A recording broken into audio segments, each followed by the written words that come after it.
Good morning, good afternoon, good evening, and welcome to Season 2 of the Logical Christian Podcast. I'm your Logical Christian, Dan Erwin. Welcome to those who are here for the first time, and a hearty welcome back to the LCP faithful. What we do here is look at what the mainstream media feels is important to tell us about current events, politics, science, religion, and just about anything else, but we're not interested in their spin. We want to look at these stories logically, and we especially want to look at these stories as Christians. Links can be found in the show notes if you'd like to follow along. So with that, let's go be logical Christians. We should all strive to learn from the past, right? The problem comes in when we learn the wrong things from the past. Depending on your worldview, two people may look at the same thing and have opposite opinions as to if they should do that thing again or not, or if they should believe that thing or not in the future. On today's episode, first we're going to go all the way back to the dawn of time, allegedly. Then we'll start looking at what terrifying things are happening in our present day, and finally it's time to look to the future. So get in your cardboard box spaceship, figure out who your comrades are, and waive your right to contact a lawyer, because there we were, and here we are, and here we go. Day after day, article after article, revelation after revelation, I become increasingly wary that I might just be a big stupid. I don't feel like I am. I don't get the impression that others think some probably. Doesn't matter. I seem to manage to make it through life personally and professionally, more awkwardly, socially, but I think I might be a dummy. I say this because I look over on my wall, and in a very nice frame, it's a very official-looking document, has my name on it. It says that I, in fact, have a degree of Bachelors of Science. There was a time, a distant time past, where that alone would indicate smartitude. But I'm reading these articles, and I don't know if I want to be lumped in with science anymore.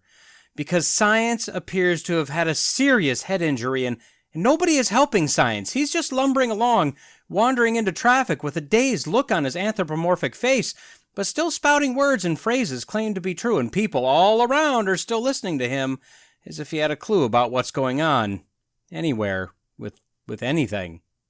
Case in point, found on skyandtelescope.org, headline, the James Webb Space Telescope is finding too many early galaxies. Well, I guess I just have to ask, did anyone pull the JWST aside and have a little talk with it? Do they explain in no uncertain terms what it is and is not allowed to discover in the deepest reaches of space and allegedly time? But I think that's a farce in itself. We'll get to that. Apparently nobody's done that with the space telescope. The first line of this article states, quote, evidence is building that the first galaxies formed earlier than expected.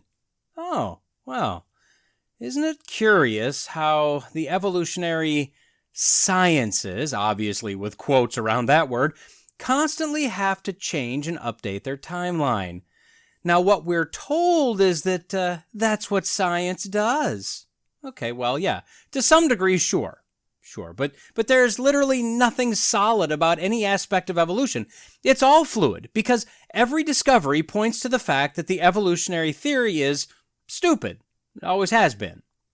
So the theory is that since the JWST is much more powerful than the Hubble, guess we could call that the H, we'll be able to see farther and farther into space, meaning deeper and deeper back into time. Now I want to back up to this point. The idea that we're flying back through time by looking farther into space.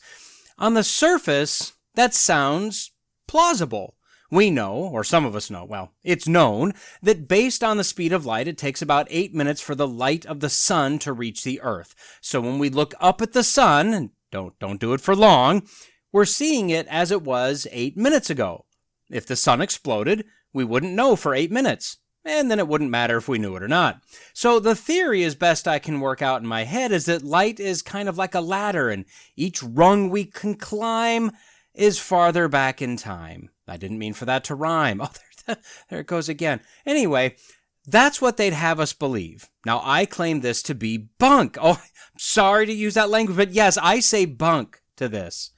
This concept of peering back into time is important to evolutionary scientists because this is how they'll prove, beyond a shadow of a doubt, that the Big Bang was the initial event that created, through random chance, everything that we have today. The JWST is supposed to get us within a few 100 million years of that explosion, allegedly. But as I've said in a previous episode, this idea makes no sense to me. If I'm up in the crow's nest of my pirate ship with my trusty telescope, and I look across the sea for some sweet, sweet booty, and then I spot her and her fantastical, bountiful booty. Remember, ships are given the pronoun her, not sure what you were thinking of. I'm not looking back in time, at least not really. I'm seeing that ship as it was, however many milliseconds it took for light to travel from the ship to the optics of my telescope, sure. So technically I'm seeing it sooner than I would if I had just used my eyeball, but only by the length of my pirate captain's eyepiece. So if I have the best telescope a pirate could buy, maybe it's, 2 feet long. So at the speed of light, hang with me here, 983,571,088 feet per second, the optics of the telescope jutting 2 feet farther out than my eyeball, well, that means that I saw the ship 0.000000002 seconds sooner than I would with my eyeball. Or more accurately, the end of the telescope saw it that much sooner. The image itself still has to travel to my eye, or I can't see it. So in this case, the telescope doesn't really help me look back in time. It just makes the ship, bigger. Now, the argument is that everything we see has happened in the past, since it takes more than 0 seconds for light to travel to our eye and more than 0 seconds for our brain to process the image. Okay, yeah, sure. But the fastest we can see anything is basically right now, which is impossible. Yeah, that takes a little bit of time, but that's the theoretical fastest. So if you were to stand nose to nose with someone, first, hopefully you've popped in a Tic Tac or an Altoid or something, but second, you're seeing them as real time as you possibly can because you're right there face to face. So going back to my ship example, now let's say that instead of my telescope, I've got the James Webb Space Telescope in the crow's nest with me. Could I look back at that ship and go back in time to when the ship was still docked at port, loading that booty I'm so interested in? No, because first, the JWST is not a time machine. It can only see what's happening now. It can't go back in time to see what happened prior to now. And second, it's still beholden to the time it takes for that light to get to the optics of the JWST. Again, the JWST just allows us to see it larger and with just wonderful detail. Now, when we shoot the JWST into space and have it peer into the farthest reaches, we're literally wanting to see stellar evolution, just mere seconds after the Big Bang. But the Big Bang has already happened, allegedly. We can't peer back through space and see back then. Back then has already happened. A telescope can only look at what the area looks like now. And when I say now, I mean the now that exists as the light, the image, as it reaches the JWST, the optics. So this massive telescope can see things sooner than we can due to how far away it is from the Earth. And that's all. The JWST will orbit the sun about 1 million miles away from the Earth, farther into space. So that means that the images will hit the optics of the JWST about 5 seconds sooner than they would make it to Earth. Now, it can look deeper into space with much more clarity because it's magnifying the image. But I don't see how that's looking back in time. Okay, so hold that thought. Now let's think about the Big Bang itself. The Big Bang is an event that happened about 13.7 or so billion years ago, allegedly. That means that the Big Bang is done. It banged bigly already. If this were true, that means it's already happened. So why do we think that light from that event still exists? I mean, at least as much as so as to be able to look farther into space and see older and older light. That doesn't really make any sense. At least it doesn't make any sense to me. Scientists believe that they can find the origin location of the Big Bang because of the red shift indicating light moving away from somewhere. So if we trace back all of the red shifts that we see, we can find that singular origin point of the Big Bang in space, the origin point where everything is moving away from. But if it's already happened, as the JWST looks deeper and deeper into space, wouldn't it just see a large empty region, a place devoid of everything? The theory is that everything in the universe collapsed and compacted tighter and tighter until the point that it became nothing. Yes, that's what the textbooks teach our kids. And this nothing spun faster and faster, got hotter and hotter, and eventually it had itself a little come apart, exploded, right? Now this explosion happened in space. Yeah, and there's a lot of theories to this, but there's no air in space, no air currents, no air resistance, nothing. It's a vacuum. Moreover, there was nothing in space because it was completely empty. Not a single obstacle out there because remember, it was all spinning and heating as nothing until all of that nothing exploded. So if this ball of nothing exploded in the middle of nothing in a complete vacuum, that means that the closest anything could have ever been was right before the explosion. Once the explosion occurs, everything moves away from everything else, meaning that whatever it was that exploded and formed after the explosion should have never been able to come together to combine into anything bigger, like atoms, or dust clouds, or stars, or planets. Of course, if you dig into this theory a little bit farther, you'll find unbelievable, and I mean that quite literally, theories of light and energy and gluon energy that I think I covered in a very early episode of the podcast, and other theories of just absolute pure fantasy as to how everything worked. Regardless, if we have an explosion in a vacuum, then everything would shoot out equally in all directions and nothing would exist at the central point of the explosion. Now, given 13.8 billion years, that empty space where the explosion happened would have become larger and larger, and that would be the state of the universe 13.8 billion years post-Big Bang, right now, which is what the JWST could see. It could see whatever it is that is there now. Now, if all it takes, think about this, if all it takes is a very powerful telescope to look back in time, why don't we use the same kind of technology to figure out who committed a murder? Just train a telescope on the location of the murder, and we'll be able to peer back in time to see the murder in real time. Of course, I would be told that that's just silly. I'm just being a silly head. But this is exactly what we're being told to believe by looking into space, isn't it? Isn't that what we're being told? Now, I maintain that we're not looking back in time. We're just looking farther into space with much greater clarity than ever before. And that's all. And it's fantastic. It's beautiful, but that's all. Okay, so my premise is that using a telescope to look back in time is silly. But let's disregard that for a moment and use the NASA scientist theory that we're looking back in time. So back to our article. During the 241st meeting of the American Astronomical Society, Jehan Karteltepe with the Rochester Institute of Technology, speaking as part of the Cosmic Evolution Early Release Sciences, you got all that? Said that the JWST was giving us images of galaxies between 500 million and 2 billion years after the Big Bang. So the theory is that however the galaxies formed, and there are a variety of theories as to how did that happen, it comes down to a process of particles and atoms attracting each other, combining, grouping together to make mass, etc., with parts and pieces being added, and eventually, poof, galaxies formed. The theory is that if you look at these very young galaxies, they'll be kind of chaotic. They won't be formed into relatively nice spirals like we see with the Milky Way galaxy or some other sort of mature shape. The problem is the theory expects that when you look back this far in time, to 500 million years after the Big Bang, which is so very early in time, you'd find some galaxies that have formed into mature configurations, but most galaxies would be kind of a mess, as nature is slowly organizing them. What the images are revealing is that there are a lot of mature galaxies, as defined by their mature shape and configuration. Now, another presenter stated that he was analyzing galaxies even older, 200 million to 400 million years after the Big Bang. And again, unexpected results presented.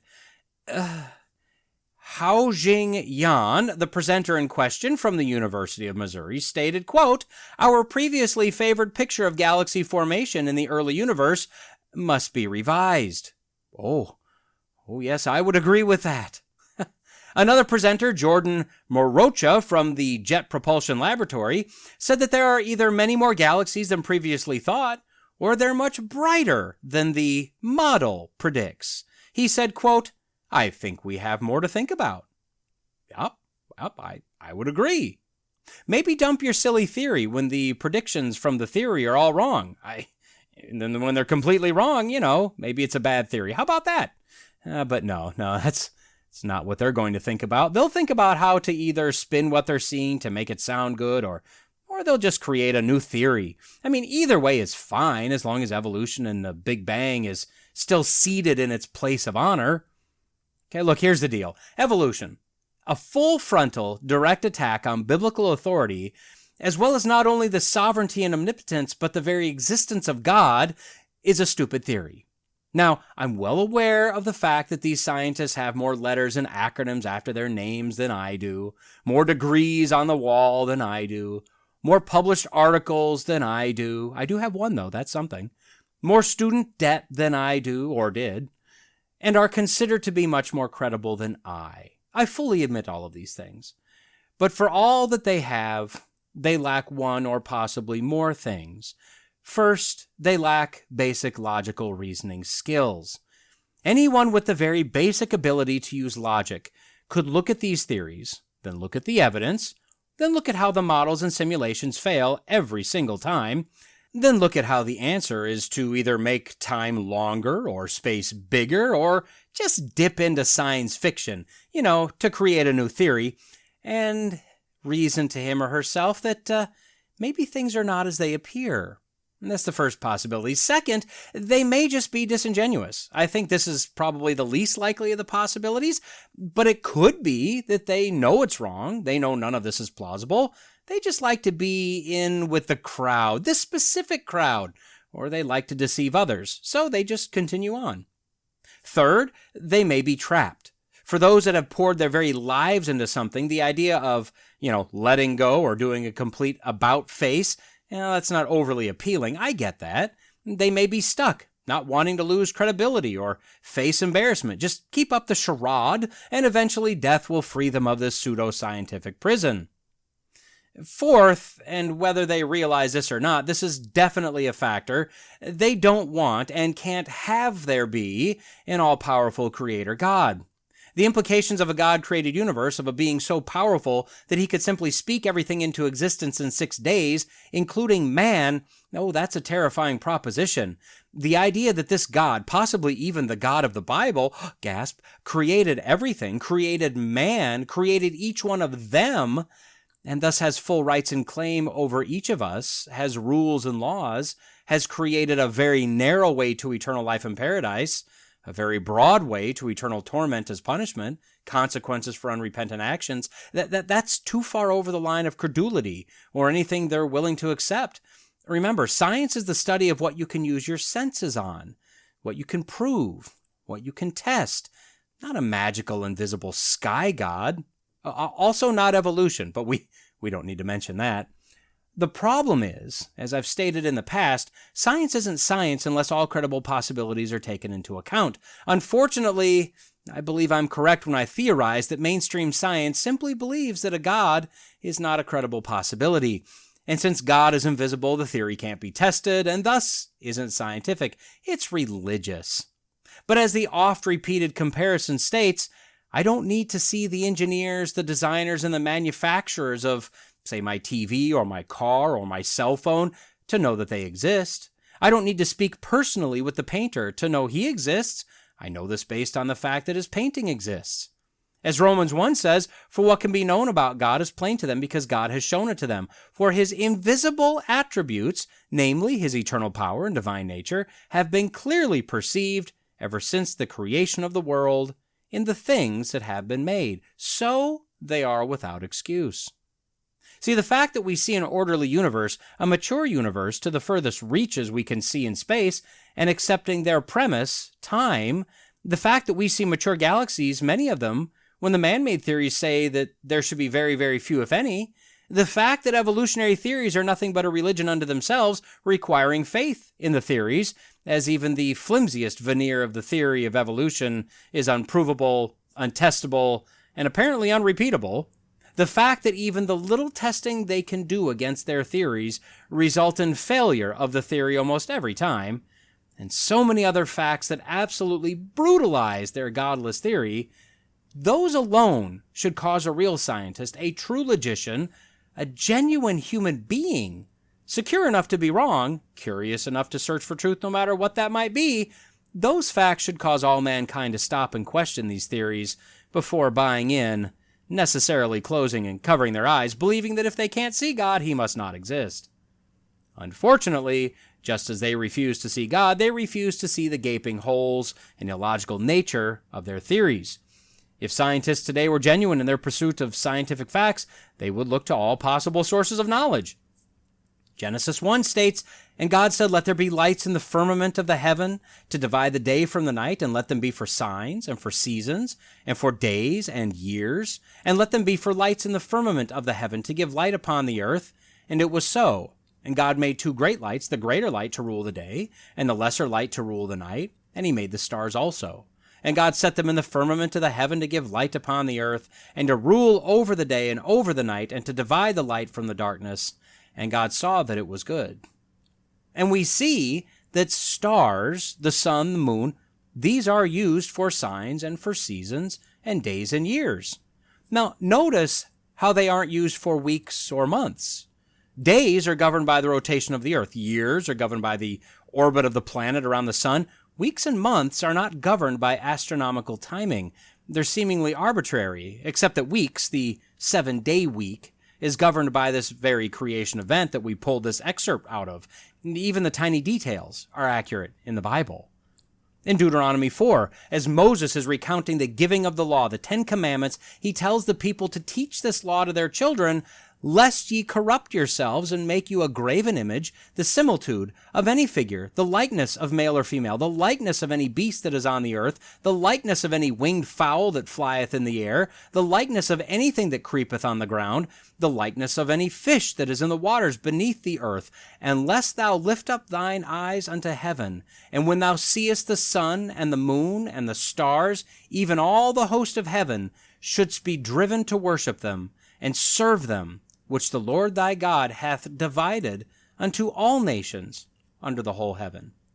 And what have we done? Well, we worship the stars. We absolutely look to the sky to save us. But even the description of the stars, the Lord God divided all the stars unto all the nations. And we see that. No matter where you are on the planet, there are innumerable stars to look at night. In the book of Job, when God is explaining to Job in no uncertain terms that he is in fact God, the omnipotent God, the creator God, the God who controls all, he states, "Can you bind the chains of the Pleiades or loose the cords of Orion? Can you lead forth the Mazzaroth in their season, or can you guide the bear with its children? Do you know the ordinances of the heavens? Can you establish their rule on the earth?"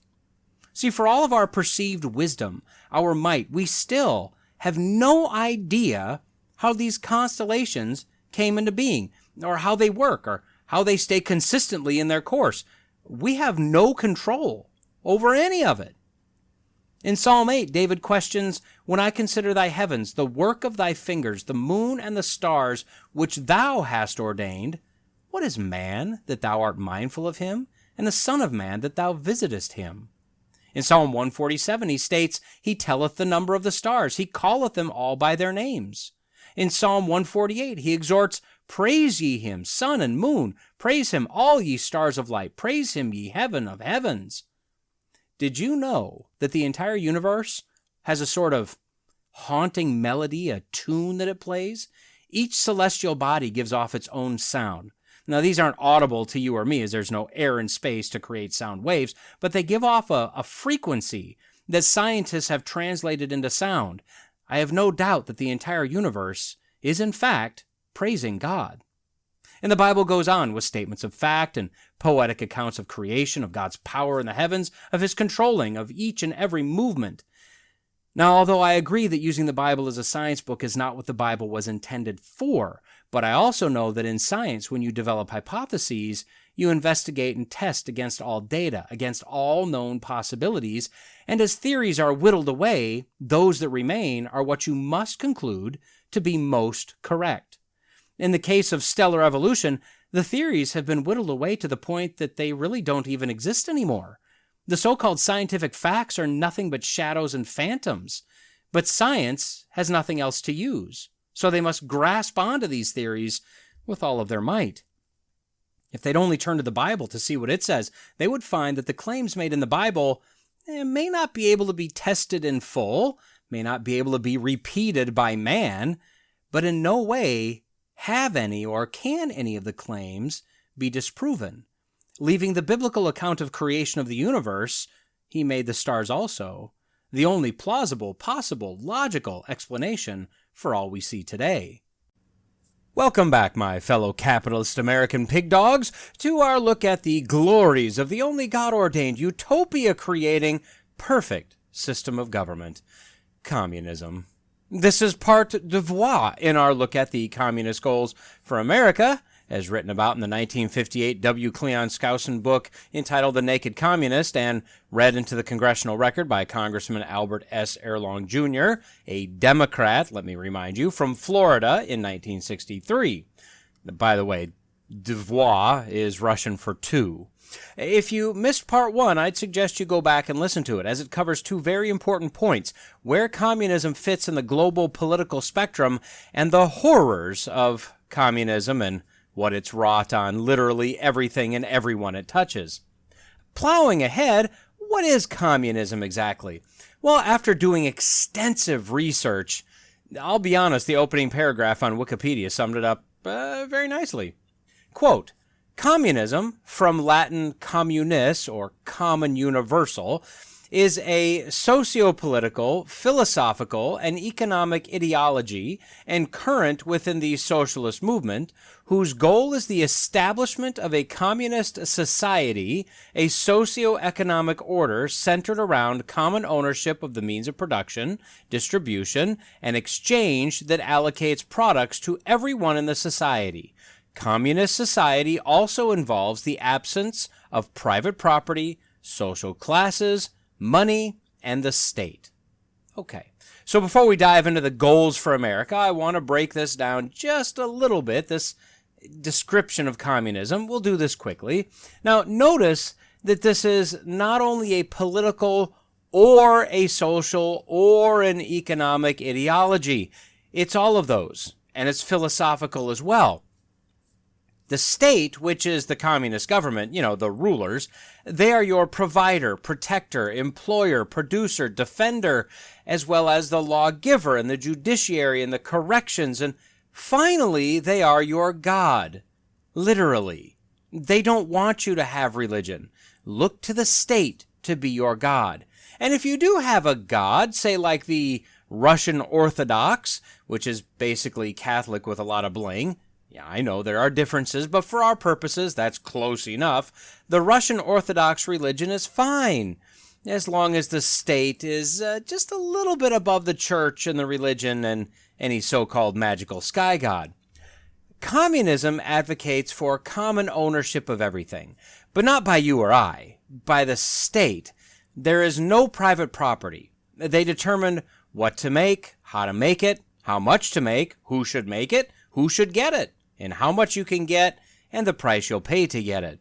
I mean, sure, you can own your house or your car, but honestly, that's only by their just pure benevolence. At any time, your stuff could cease to be your stuff. It's literally just at their pleasure that you own anything. But that's one of the real fascinations, one of the draws to communism for many. If you remove private property, if you remove capitalist ideas of being rewarded for performance or something like climbing the ladder, then you can remove money, or at least the real value of money, and you can relieve people of the concept of social class. There will be no more poor or middle class or rich. Everyone will be the same, and love and rainbows and Skittles issuing forth from said rainbows, that will be the norm. Except no. As I covered in episode 1, communism because a large bureaucratic government is neither nimble nor agile, can't move quickly enough to meet needs as they arise. This results in mass poverty, goods that are absolute garbage, services that are non-existent, massive shortages, and eventually mass starvation. But it's only happened, everywhere in the entirety of the history of communism, in every single country that's ever tried it. But I'm sure the United States can nail that communist utopia thing with no problem. I mean, we're America, for crying out loud. Now, as I stated in episode 1, communism is a global system, as opposed to Nazism, which is essentially the same thing, but generally looks at their ideology from a national perspective. So although Nazism would be fine with a global dominance, communism, by definition, desires global control. And this, comrades, is where we come to the plan for America. Now, although this list is over 60 years old, as I said before, the left, those on the evil side of the political table, are just fine with generation upon generation passing while slowly making progress toward their goal. I'd suggest that's because this is all they've got. They don't believe in a God, in an afterlife, or eternity, so if they can close their eyes and blink out of existence, knowing that they've pushed the world just a bit more toward their ultimate goal, well, that's their legacy. Now, those on the right, whether they're Christian or not, which they're much more likely to be Christian, find their purpose in something higher and bigger and better than politics. But whatever the reason, the right is just terrible at long-term planning or thinking. So these goals, although they're decades old, have been in place and are currently in place. And the goals have never really changed, nor has the ultimate goal. Okay. So with that, let's start walking through these goals and see where we are in the United States as compared to the communist goals. Goal number 1, quote, U.S. acceptance of coexistence as the only alternative to atomic war. Okay. So after World War II, a rivalry developed between the U.S. and the USSR, the Soviet Union. From a moral and ethical viewpoint, and as measured against our Constitution, which guarantees freedom and liberty to her people, the United States was the better country. At the end of World War II, we were the only nation that had a functional, usable atomic bomb. I mean, we didn't actually have any more. We dropped the 2 that we had, but we knew how to make them.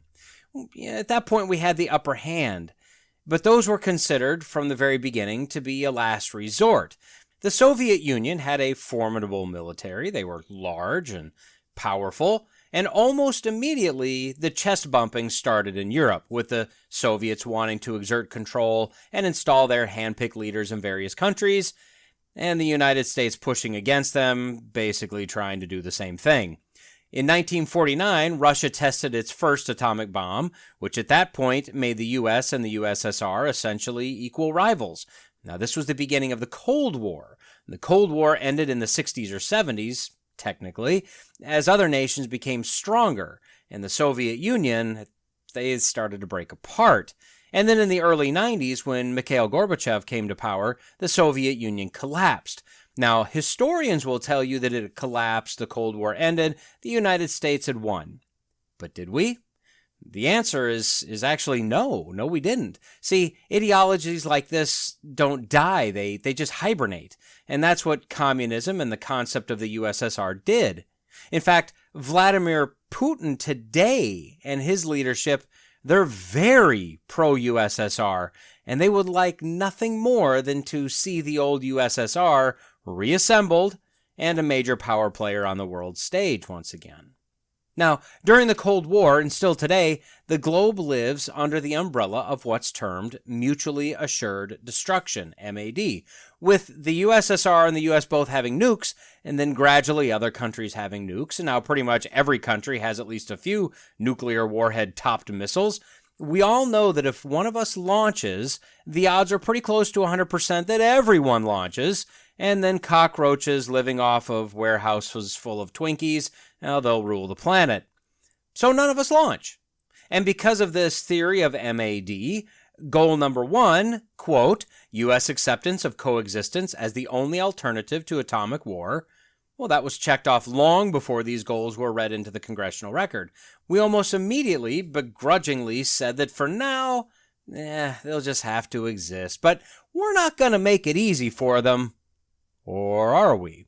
Goal number 2, quote, U.S. willingness to capitulate in preference to engaging in atomic war. Okay, yeah, so not just willing to allow communism and the USSR to exist. Oh, no. This goal is for the U.S. to accept and work with them.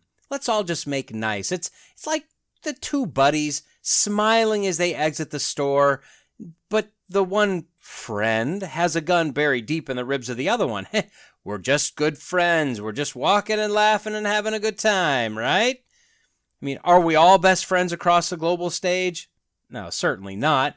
But we make nice, and for the most part, we all work together. We all tolerate, accept, and like each other. Working together, trading, cooperating, that's what we do.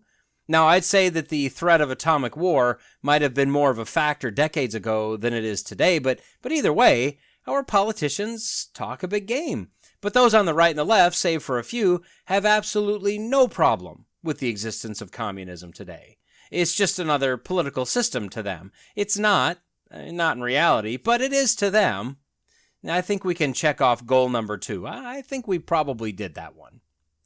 Goal number 3, quote, develop the illusion that total disarmament by the United States would be a demonstration of moral strength. Yes, the moral high ground. So the question is, are weapons of war immoral? Now, we could argue that war is immoral. I'd even go so far as to say all wars, save for those commanded by God, are immoral. I mean, I would start there, and then I'd have to work my way back toward morality based on the reason for and the goals of the war. But in a sin-cursed fallen world, is war necessary from time to time? Well, simply put, yes. Whether it's offensive, and this is where morality should be our guide, or defensive, which, I'll be honest, I can't find a reason that defending your country's sovereignty would be wrong. Even if your country's corrupt, the defending against an outside attack seems natural and maybe even warranted. But if you're going to fight a war, you'll need weapons with which to do so. But the idea of disarmament, a nearly entirely leftist idea, which, remember, liberalism on the political spectrum is only a few steps from communism, well, that's been pushed in the U.S. for decades. This goes for personal weapons with attacks against the Second Amendment, and military weapons with the largest focus placed on nuclear weapons. We've had arms reduction treaties, non-proliferation treaties, nuclear disarmament movements. The UN is pushing for disarmament, etc., etc., etc. And as a result, a large number of nuclear weapons have been dismantled and disposed of on both or even all sides. But clearly not all. Not even close. There's still an unspoken stalemate of mutually agreed destruction, and that can only be maintained through means of defending oneself, while at the same time being capable of launching an offensive counterattack at the level that the enemy cannot risk the losses that would result. Ronald Reagan promoted the concept nearly as old as creation itself of peace through strength. Now, this is quite simply mutually agreed destruction, but at a more base level. This doesn't have to be a destruction thing, just a deterrent. A man walking a woman to her car. This could be peace through strength, enough of a deterrent for someone with bad intentions to go ahead and move on. This can be a good guy with a gun confronting a criminal. This could be a security guard protecting a business. In the case of the United States, we've been able to maintain general peace in the world, the entire world, because we're strong enough that others don't want to try us. Now, that's not as cut and dry as maybe it once was, but generally the United States and various treaties among countries have been enough to deter another world war or massive conflict. So far. I think the latest debacle of Russia invading Ukraine and the saber-rattling of China with regard to Taiwan shows that if we don't have strength through to the top of our country, the president, well, then the peace that's been maintained, that'll probably crumble. Now, all that said, have the communists achieved goal number 3, quote, developed the illusion that total disarmament by the United States would be a demonstration of moral strength. Well, they've convinced a large percentage of the population that we should disarm, but no, as of now, they have still not been able to convince the U.S. to a great enough degree that morally we should lay down our weapons, so they can walk in and take over. Goal number 4, quote, permit free trade between all nations regardless of communist affiliation and regardless of whether or not items could be used for war. Okay, well, the joke is that everything comes from China, right? Clearly a proud communist nation. Need I say more on this one? Yes, I need more. So in 2019, per the Office of the United States Trade Representative, that reports that Russia was the 40th largest goods export of the U.S., exporting $5.8 billion of goods to Russia. At the same time, Russia was the 20th largest supplier we imported goods from, importing $22.3 billion worth of goods. In other words, we paid Russia $16.5 billion more than we got paid by them. Now, in 2020, China was our third largest export at $124.5 billion, and our number one import at $434.7 billion. So we paid them a whopping $310.2 billion more than they paid us. See, we, Russia, China, and another more than 160 nations are part of the WTO, the World Trade Organization. Backing up a bit, from 1948 to 1994, an agreement abbreviated GATT, G-A-T-T, standing for General Agreement on Tariffs and Trade, was in place. This was primarily aimed at the trade of goods for the economic development of nations around the world. Well, on January 1st, 1995, the World Trade Organization, the WTO, that was formed. Now, this was similar to GATT, but expanded the agreement to services and intellectual property as well as goods. There were 76 founding nations of the WTO, and that's now grown, as I stated, to over 160. Hong Kong and Macau, both labeled as property of China, were founding members, but China itself didn't join until December 11th, 2001. Russia was even later joining August 22nd of 2012. Cuba beat both of them, joining shortly after inception of the WTO on April 20th, 1995. So was goal number 4, quote, permit free trade between all nations regardless of communist affiliation and regardless of whether or not items could be used for war. Was that accomplished? Yeah, I think we could probably check that one off pretty easily. And I think that's where we're going to stop for this episode. We've covered the first 4 communist goals, and as of now, the Reds are batting .750. That is a pretty solid success rate. Great for them. Bad for us. Unfortunately, the communist system isn't really a matter of concern for really anyone anymore. There's concern about Russia, but not because they're communists. It's because they're somewhat powerful. They aren't really a friend to America, and they're being mean to Ukraine right now. There's concern about China because if they decide to do something, like invade Taiwan, it's going to affect us, our economy, and our stuff for sure, and possibly militarily, depending on how much of a war hawk we've got sitting in the captain's chair. But we're not worried about the fact that they're communists. Nah, it doesn't really matter. And we've got avowed socialists in our own government. And I guarantee a number of those on the left would gladly welcome in a communist dictator, of their choosing, of course. And we have the Communist Party USA, very minor communist political party in the U.S., kind of akin to the Green Party or something like that. Now, you likely aren't even aware of the fact that they put forth a presidential candidate in nearly every election from 1924 to 1984. In only 2 of those elections in that time period did they put their support behind a candidate from a different party. In both cases, it was the Progressive Party. One of note would be Henry Wallace. Now, if that name sounds familiar, he was one of FDR's vice presidents, a Progressive Party member endorsed by the Communist Party USA. That sounds fine, right? Oh, it gets worse. 1984, as I said, was their last year running their own candidate. Starting in 1988, they just urged their voters and members to vote Democrat. Yeah, what does that tell you, right? So the candidates they supported were Michael Dukakis, Bill Clinton, Al Gore, John Kerry, Barack Obama, Hillary Clinton, and Joseph Robinette Biden Jr. Shouldn't it be slightly concerning that the Communist Party USA, starting in 1988, 37 years ago, decided that the Democrats are close enough? I mean, I would love to have Bill Clinton back right now. He was a moderate dream compared to the communists that we have wandering the halls of the White House lately. But even Bill Clinton at that time, was apparently fulfilling the CPUSA dream enough for them to actually throw their support behind him. Now, we'll talk about why this is at a finer level in the coming episodes, but if the rate of accomplishment of the first 4 goals translates to the rest of the goals, we've likely got our answer. And with that, we'll close out our latest episode looking at the 45 Communist Goals for America. So, das Vidanya for now. Well, my friends, by listening to this podcast segment this far, up to this point, you have now officially and probably legally agreed to be my accountability partner.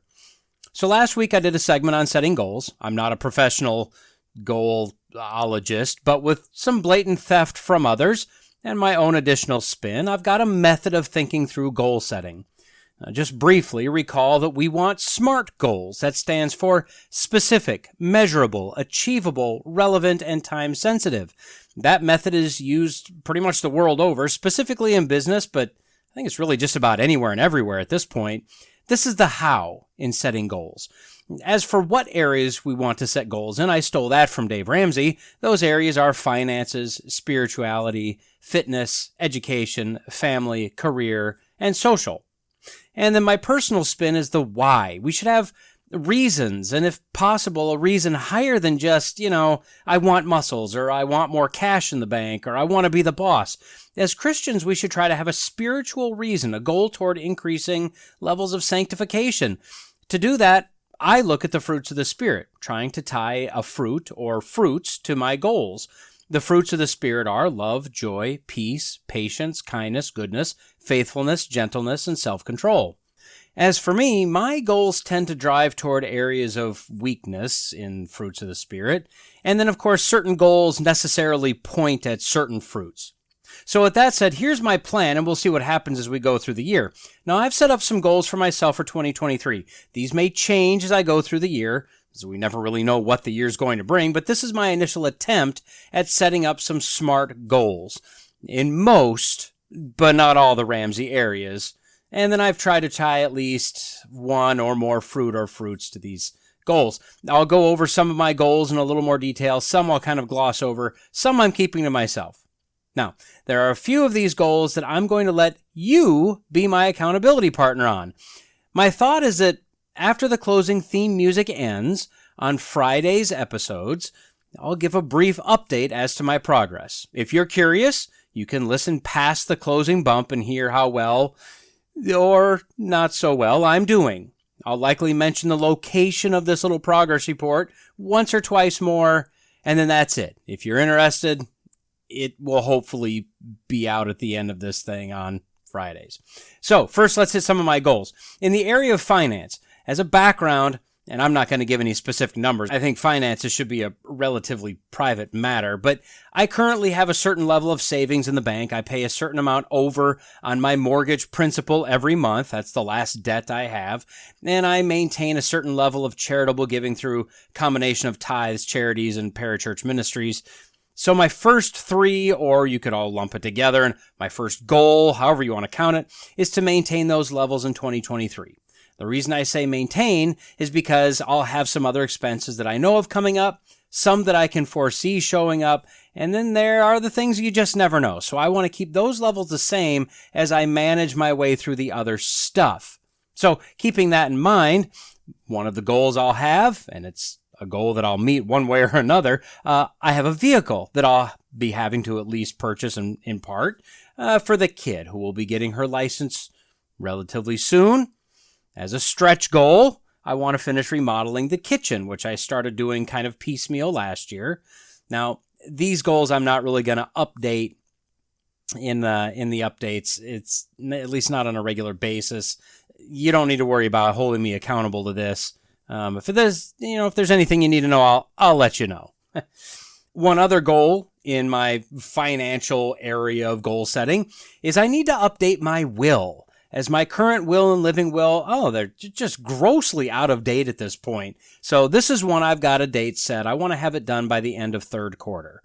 I wish it was easier than the process is, but I'll try and have it done by the end of third quarter. Now, financial goals generally tend toward the fruit of self-control, at least to me. And there are some other fruits that can kind of fit into specific goals, just as an FYI. Now, in the areas of spiritual goals, first, I generally tend to classify these as all with regards to the fruits, as these goals should really touch on all of them through the year. So, first, I want to be more deliberate about a brief morning devotional, starting my day off on the right foot. Now, I currently use the Ligonier Table Talk devotional book, which is a short Bible reading, working through a book of the Bible at a time with a one-page devotional point, and then there's some other little supplemental scripture readings in there. It's set up as a 5-day-a-week system. My goal is to average reading that devotional 5 days per week. Now, of course, I've got back issues and things, so I'm working my way through them. I could do more if I really wanted to, if I can, but I want to try and maintain at least 5 days per week doing that. I've also been working on being more deliberate about getting into the Bible on a daily basis. To that end, I have a John MacArthur yearly Bible. I started reading in that last year. My goal is to finish that plan by the end of September. And then after that, I want to start back in with a reading plan, but a much more in-depth study, not just Bible in the year. I'll flesh out that goal as the time comes closer. Prayer is another area that I, and most of us, struggle being consistent in. This is a goal I haven't finished developing yet. I'm a really structured individual, so I like to have a plan. To that end, what I want to do is find probably an app that will help me organize my prayers into topics. I know this sounds very mechanical. Just bear with me. This is how my brain works. There are some things I want to pray for daily, right? Things like family and personal needs and things like that. Then there's some topics I could categorize into specific days. Think of things like praying for our leaders, or praying specifically for the church, or the prayer list from the church, or maybe my job, or something like that, right? There's a lot of those type of things. So if I try to pray for everything every time, at least from my experience, it lends me to forgetfulness. It lends me to a wandering mind, because you're just going over the same things every time. So having a deliberate, dedicated time for specific topics will help me to focus better, I think. We're gonna try. We're gonna find out. This one, you don't need to hold me accountable, but I'll try to remember to give a general update as I kind of figure this one out. And then I also have a stretch goal. This is something I wanted to do a few years ago. I got a decent start on it, and then failed. I want to memorize the book of Romans. Now, I know I can't do that by the end of this year. I was very close at the time to having the first 3 chapters memorized. That was a few years ago. And so by the end of October, I want to have the first 3 chapters down at a minimum. Now, I call this a stretch goal because with other goals, some I've talked about, some I will talk about, with other stuff going on with this podcast, as well as, all that stuff that you just hate to do, like work and sleep. My amount of free time is small, so we'll just kind of have to see how this goes. All right, that's the spiritual goals. Next is fitness. I've got one goal in this area for 2023, and that's going to test my self-control and my patience, looking at it from a fruit standpoint. I need to lose weight. Shocker. This is one that I will be updating on a regular basis. You can hold me accountable to this. So my starting weight, and I'm counting it as of last Tuesday, was 214.4 pounds. That's fine if I was 6'4". I'm not. I'm 5'8" and going down. So that's too much. It's too much. So my goal is to lose an average of 1.5 pounds per week, getting down to the 170 to 175 range by the end of July. This is going to take some focused work. I've done this before, and I can do it again. It's not going to be easy, but it is doable. It is achievable, right? So that one, you're going to help me stay accountable on that. As for educational goals, I need to get back to reading. I love to read, and honestly, this podcast, it sucked up a lot of the time I used to use to read and do some of these other things. Now, don't get me wrong. I enjoy doing this, but I definitely need to find a balance. It's kind of funny. Just in the last couple weeks, 2 of the YouTubers that I follow who put out content 2 to 3 times a week, they've come out and said that they're going to back off on putting out that much content because it just takes so much time, and they're not wrong. So as I said, I want to try and get things in balance, and one of those things is to get back into reading. I'm hoping that I can blow this goal out of the water, but to at least hold me to a target, I want to read a minimum of 300 pages per month. I figured that's a good sized book a month, or a couple moderately sized books per month. Now, personally, I read mostly faith-based nonfiction books. That's why I put this in the educational section. But I have no problem with some fun palate cleansers as well, like my partial collection of Tom Swift Jr. books. Throw one of those in there quickly. I'll keep you posted on this one. This goal hits mostly, if you think about it, on self-control. Got to put down the phone, turn off YouTube, whatever it is, so that I can spend some time reading. 300 pages a month, 10 pages a day, that's not hard to do. I just have to do it. Now, regarding family, I don't know. Who knows what this year will bring? But as of right now, I want to get my kid trying for her license by early in her summer vacation and licensed and on the road by the time school starts next year.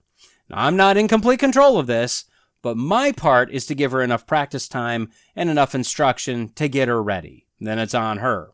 Now, beyond that, my time with her is growing very, very short. So I want to make sure I spend some quality time with her from time to time every month and not just, pass in the hall with a brief head nod. Nothing I'm going to update here on a regular basis. These goals will touch on areas of love, patience, kindness, gentleness, faithfulness for sure, maybe others, but these are more just my personal goals. Next is career. I'll be honest, and Dave Ramsey would just destroy me for this, but I have no career goal. I enjoy my career. I have no issues with the company I work for. I don't have any plans to leave them. I have no interest in climbing the ladder as of right now, and I know that this theoretically limits my earning potential for now, and I'm okay with that. Now, maybe in the future I'll feel differently, but for now, the only goal I'd have for my career is to just kind of stay the course. I'm good. And finally, social. Well, I'm a massive introvert, and I don't really care much for social situations. I don't really have a goal in this area right now. I don't consider it a high priority right now. Now, that said, I probably should have something here. So at this point, I'm just going to kind of keep this topic in the back of my mind, and we'll see what happens. And there you have it. Most of my goals for 2023. I need to set up some ways of tracking a few of these things. A few of my goals I've already started on. Some will basically start now. If you'd like, you can let me know your thoughts on these or ask questions or whatever, either by commenting on the episode or by using my contact email found in the episode notes. Like I said, you are now legally bound by legal law type stuff to hold me accountable on certain goals. Probably. I'll figure out exactly which ones, and starting hopefully this Friday after the closing bump music fades, I'll have a very brief update for you. As one of the YouTubers I watch regularly says, this will either work or it won't. And that, I think, is a great way to look at this little experiment. Well, we've reached the end of another episode of the Logical Christian Podcast. Don't forget to like, subscribe, comment, review, share, and all that podcasty stuff. Contact information can be found in the show notes if you'd like to reach out to me. Lawrence J. Peters said, "Against logic, there is no armor like ignorance." Jesus told us that if you abide in my word, you are truly my disciples, and you will know the truth, and the truth will set you free. So stay in the word, stay logical, stay faithful, and until next time, God bless.